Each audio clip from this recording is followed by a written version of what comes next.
কলের মাধ্যমে একজন সুন্দরী আপুর সাথে যুক্ত হয়েছি। ওনার কণ্ঠটা যতটা সুন্দর, উনি বাস্তবেও হ্যালো, ততটা আসসালামু সুন্দর। আলাইকুম। জি আপু, কেমন আছেন? হ্যাঁ, ভালো। আপু, কি নাম আপনার? আমার নাম জি। মিম। মিম। হ্যাঁ, মিম। মিম আপু, কেন আসছেন এই ভিডিওর সামনে? প্রতিবেদনে আসছি ভাই একটা মনের মানুষের জন্য। সুন্দর একটা মনের মানুষ পেলে তাকে জীবন সাথী করবো। আচ্ছা, তো বিয়ে হয়েছে আগে?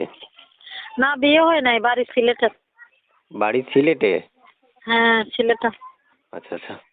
আপু, শুনতে চাচ্ছি যে আপনি এই প্রতিবেদনে মূলত আসার উদ্দেশ্যটা কি, যদি আরো বলতেন একটু। প্রতিবেদনে আসার উদ্দেশ্য কি, খুব কষ্টে আছি, সৎ মার কাছে থাকি, খুব জ্বালা যন্ত্রণা দেয় অত্যাচার করে, তাই একটা মনের মতো মানুষ পেলে তাকে জীবন সঙ্গী করবো আর কি।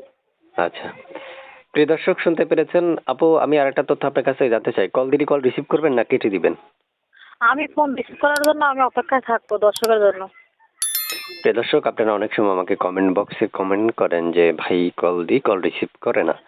এই জন্য আসলে আমি প্রত্যেকটা ক্লায়েন্ট বা প্রত্যেকটা আমার এই যে যারা আমাকে ফোন দিয়ে না বলে না যে ভাই, ভাই আমি ফোন রিসিভ করবো, তবে তো আমি করিনি কখনো। আশা করি এখন করছি, তাই ফোন দিলে মানুষ আমি ধরবো ফোন। আচ্ছা, ঠিক আছে প্রিয় দর্শক, উনি ফোন রিসিভ করবেন, উনি আপনাদেরকে বলেছে।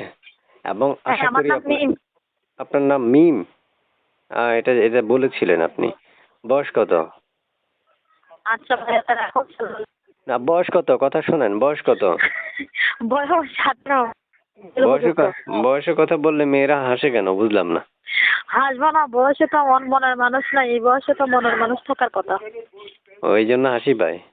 এই কারণে তো হাসি পায়, এখন যুবক কাল না, একটা মনের মতো পাত্র পাইলে তো আরো ভালো লাগতো। বুঝো না, এখন শীতের দিন মনের মানুষের দরকার। আচ্ছা আচ্ছা। প্রিয় দর্শক, শুনতে পেরেছেন আসলে। আচ্ছা ভাইয়া, তো রাখো। সালাম আচ্ছা, আলাইকুম। আল্লাহ হাফেজ।